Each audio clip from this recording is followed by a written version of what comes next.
Okay. Alright, good afternoon, ladies and gentlemen. My name is Mr. Fernand. Right here I have my syllabus for early Japanese history. Take one, pass it down, please. And then grab it from the Thank you very much, Merrick. Alright.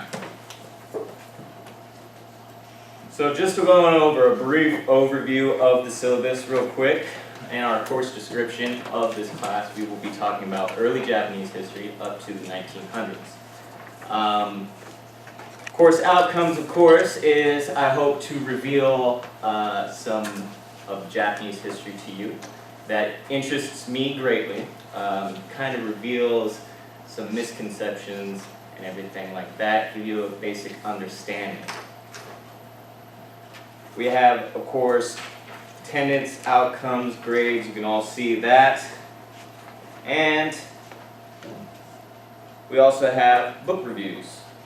One book that I will be assigning is the Book of the Five Rings by Miyamoto Musashi. It gives you a good understanding of the samurai at that time. Hopefully you guys can gain an insight to their ideology and what was honored by them. One period in time that I would love to talk about is the Sengoku Sekigahara period.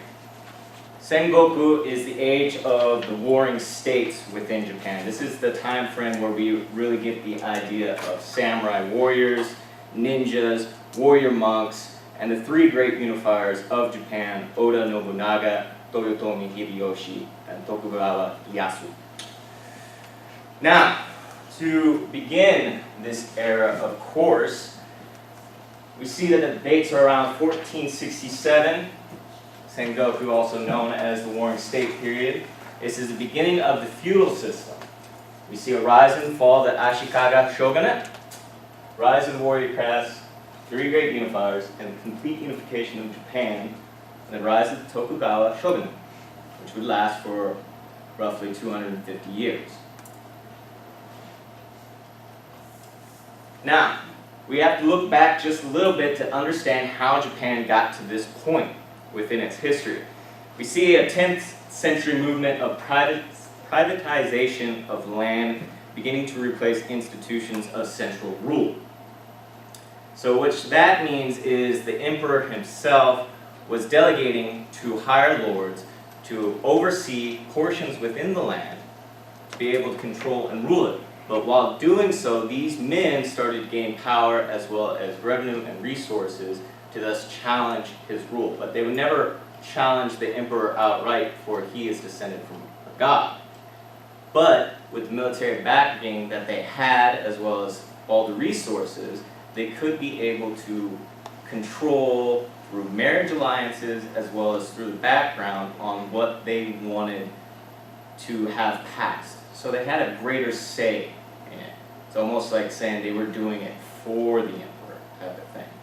And they would do this, as we would see later on as well, to also get the population under control. It wouldn't be until Toyotomi Hideyoshi, when he took away weapons from the peasantry, which really disarmed the peasants from uprising from these vassal lords, because the vassal lords had placated these peasants, had to get them on their side. So we start to see a small rise and shift in that, but that would not be till later. We see, of course, great families at this time that subdivided in Japan. Fujiwara clan, of course, reached through the court through marriage alliances and everything on that. But ambitious men continue to always try to gain more power. We see the rise of the Minamoto clan, which installed its headquarters in Kamakura. Thus the office of shogun, therefore a temporary commission used in pacification campaigns against the Anui to the north, now became a permanent hereditary title designated the head of the warrior house.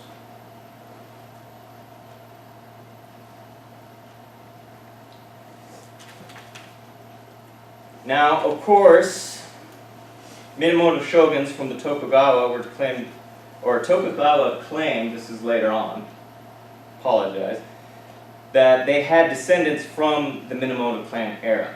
And so it gave them dubious charges to be able to push their title and revenue, but we will get to that later. Of course, the emperors at the time did not like the fact that their lords and vassals were gaining more power than they themselves, and a lot of them abdicated their rule to thus be able to live out and delegate their own lives. So we see more of a shift on how the Minamoto are kind of controlling government, but utilizing the emperor as his puppet string. Now, the Minamoto line would end, but it would be still controlled by a hereditary line known as the Hojo family. This balance, of course, would be brought to the end by the invasion of the Mongols. Now, the invasion of the Mongols, the Hojos had to get a bunch of other warrior houses to come together to help defend against this invading force from China. Now, if you're a warlord, of course, and you agree to the Hojo's terms, what do you think the Hojo would give in return to you? Land, revenue, anything of that cause. But they're fighting on their own land. And the Mongols never make it to the mainland of Japan, for they're destroyed by the kamikazes. So this disturbance starts to shift the power away from the Minamoto clan, because they can't really pay these guys, their warlords, back. They have nothing to give them. They have no new lands. They didn't conquer no new lands. They had nothing else to hand to them. Maybe some honorary titles, maybe some say in government, but if you're the Minamoto clan, do you really want someone else coming in and butting into your power of controlling the emperor?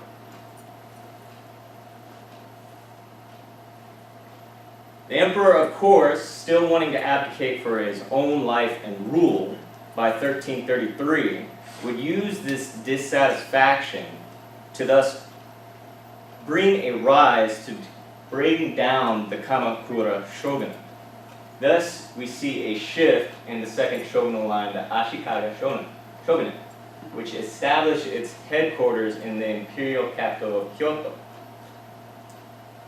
Now, of course, the same discontent that the emperor utilized to thus be able to overthrow the Kamakura and Ashikaga were just the same token as the Kamakura. They weren't going to allow the emperor to rule over Japan. They were going to utilize him to push their own agenda.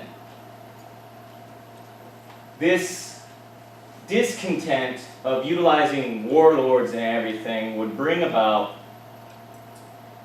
a rise in daimyo fighting for more and more land amongst themselves, trying to gain more and more power. It would spill over into what we would know as the Onin War, which would be a 10-year period, or a 10-year war that was brought about by two rival families.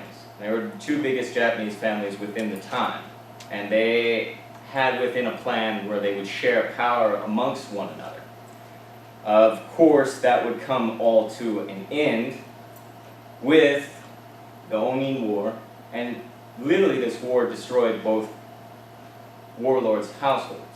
So now you just have a bunch of daimyo that are fighting now amongst themselves to gain as much power as they can. The Ashikaga shogunate is still not totally destroyed. It will not be overthrown until Oda Nobunaga comes into play, which we will get to in a minute. But the dynamic of the warfare within the shogunate period starts to take a real turn with the arrival of Europeans. 1543, Portuguese traders arrived to Japan on the wake of Japanese pirates.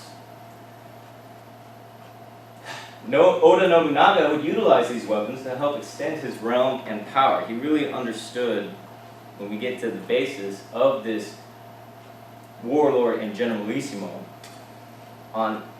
he knew that these weapons were the changing factor. And he would utilize this, and we would see in the upcoming battles against his rivals, to thus really topple his enemies.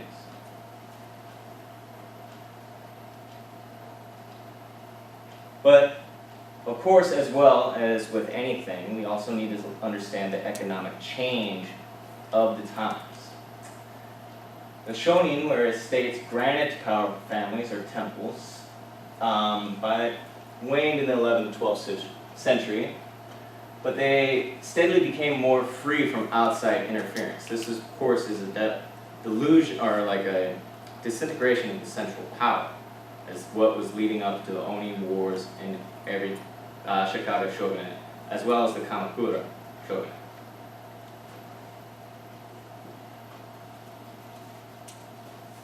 Now, in explaining the difference of the Sengoku daimyo from the Shogo consumo, we need to understand the contrast between the conditions and the chaoses emerging from the 16th century. The new daimyo were far more powerful at the time within their realms. They weren't subjected to shogunal rule or the emperor's rule at all, and they really started to portray themselves as overlord of their own province. But this notwithstanding, as mentioned before, is that they still had to appeal to the people at the time. So they would still court the Ashikaga shogunate and may subsidize themselves and portray themselves as loyal subjects, but never in the mind. They always were trying to maintain their own power and their own revenue.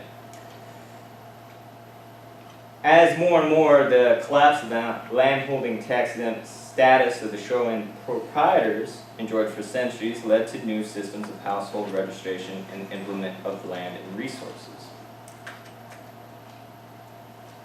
So we see the early system focused on a taxation kind of based on rice paddies, reckoning obligations to system coins, which historians call the Kandaka system, became widespread. The earlier system, of course, laid the basis for levies that could be charged against all arable land. Daimyos charged their vassals with new surveys. They are more inclusive and systematic than those that had gone before.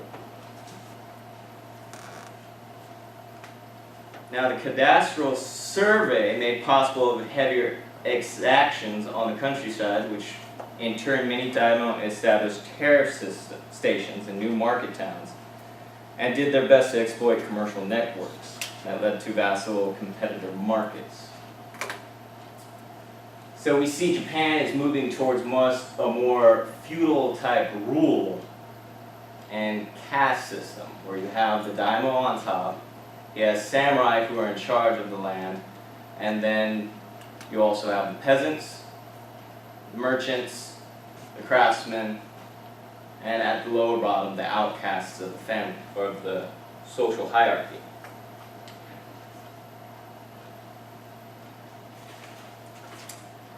Now, one of the great unifiers of Japan, Oda Nobunaga. He was born in 1534, died in 1582. Now, the death of his father in 1551 signaled a series of battles amongst his own family relatives.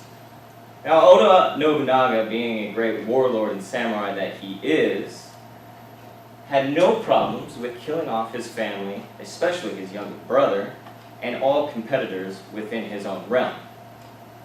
Now, of course, Oda Nobunaga's lands were in between two chief rivals of the Imagawa and the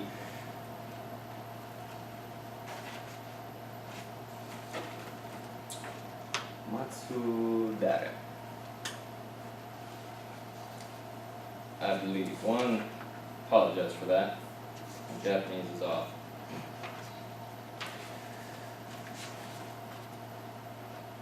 But, moving on, in 1549, as brought up earlier, Nobunaga purchased about 500 guns for his troops.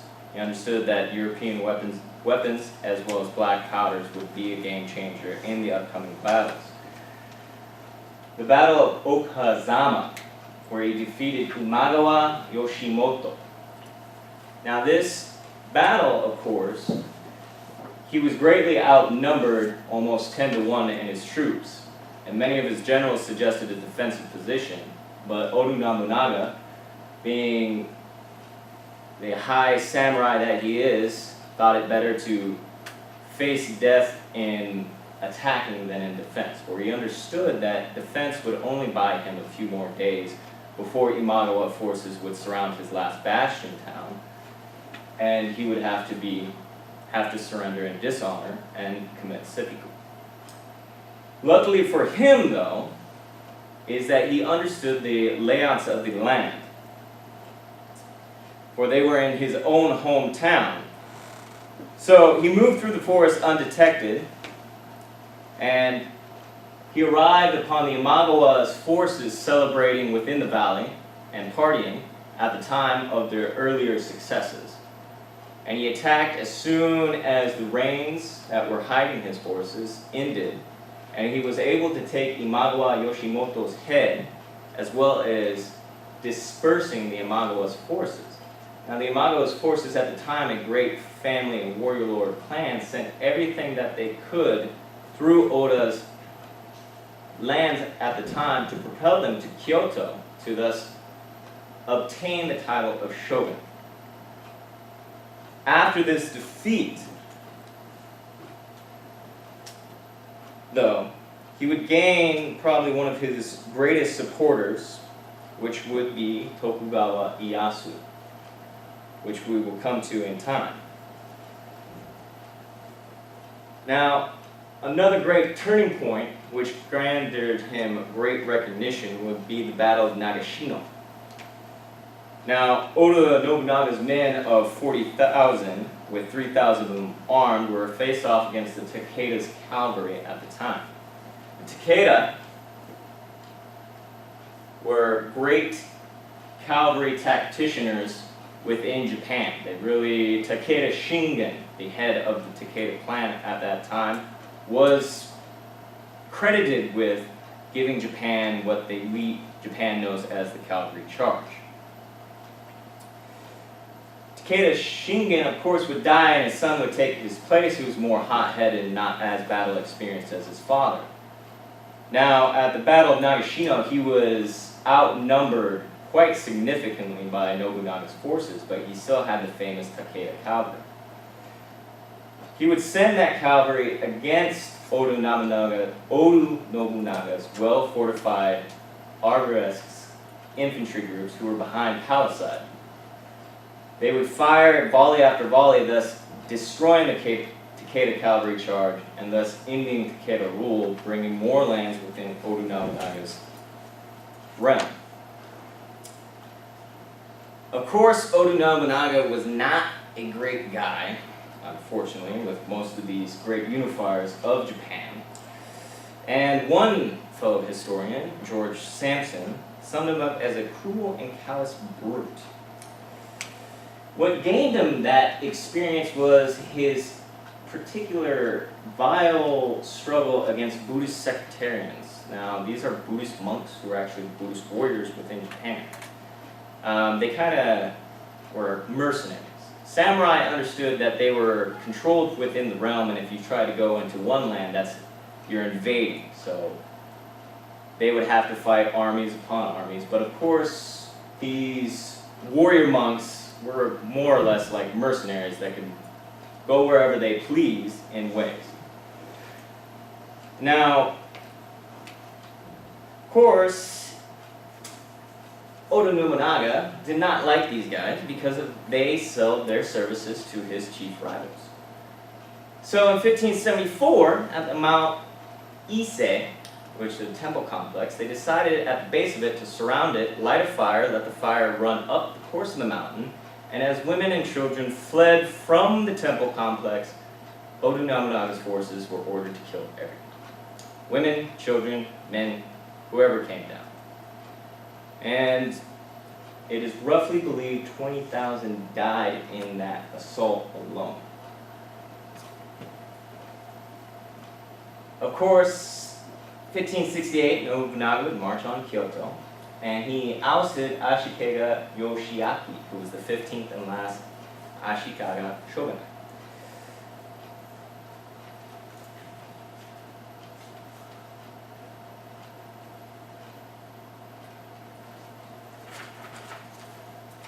Toyotomi Hideyoshi, moving on, after Oda Nobunaga's betrayal and seppuku at the hands of one of his own generals, Toyotomi Hideyoshi would quickly take reins and defeat this usurper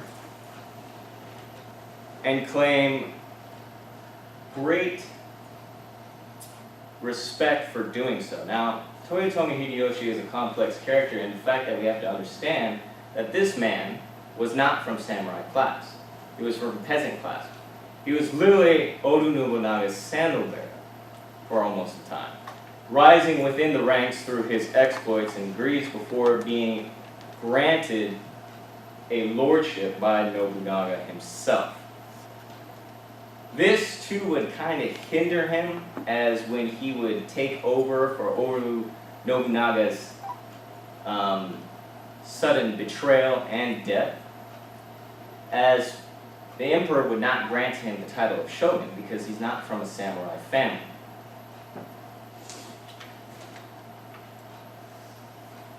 Of course, that did not stop him from trying to make an illustrious claim that he was from the Fujiwara clan.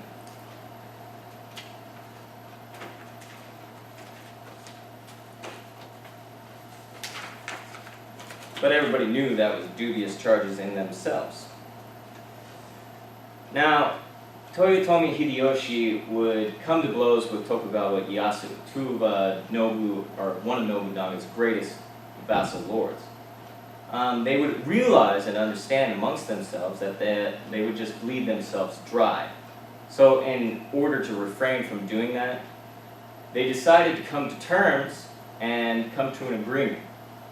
Agreement stipulated that Tokugawa Ieyasu did not have to fight in Toyotomi Hideyoshi's wars for 10 years, which would prove a significant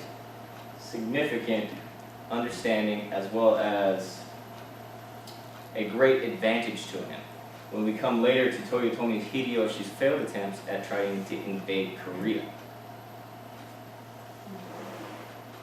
Now, unfortunately for this man, he didn't have many sons, so in order to try to pass and continue his lineage of shogunate, he adopted rival lords' sons.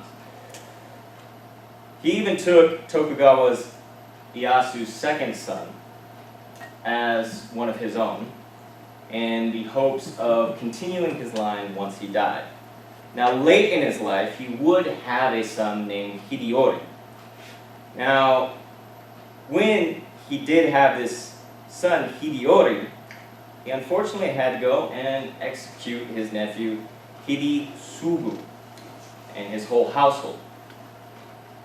Reasons for that, and this being his nephew, he gave him the honorary title that I will pass my reign of shogunate to you, but now that I have a son, I have to, unfortunately, put an end to you, which he would do. Now, many historians kind of credit Toyotomi Hideyoshi and understanding him as he kind of wanes within the years at the time. He even put his tea master to death, had him commit seppuku. We don't understand why he did this, but apparently he was paranoid and he thought in his head that this tea master was trying to put him down.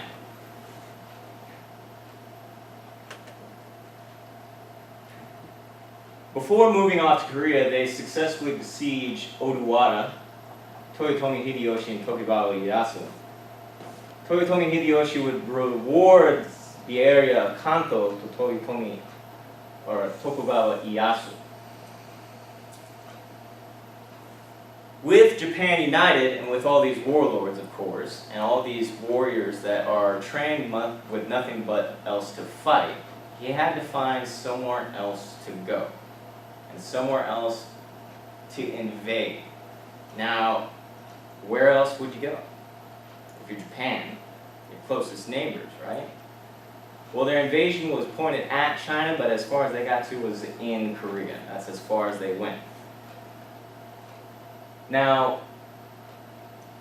we debate why he wanted to do this. Well, one, of course, like I pointed earlier, was to get all these warriors that were trained to fight, to have time to go do what they do and not be in his lands and cause strife. But another reason was, one, to gain land, another to try to open trade with the Ming Dynasty in China. Of course, this would all fail in a miserable failure for Japanese forces within Korea.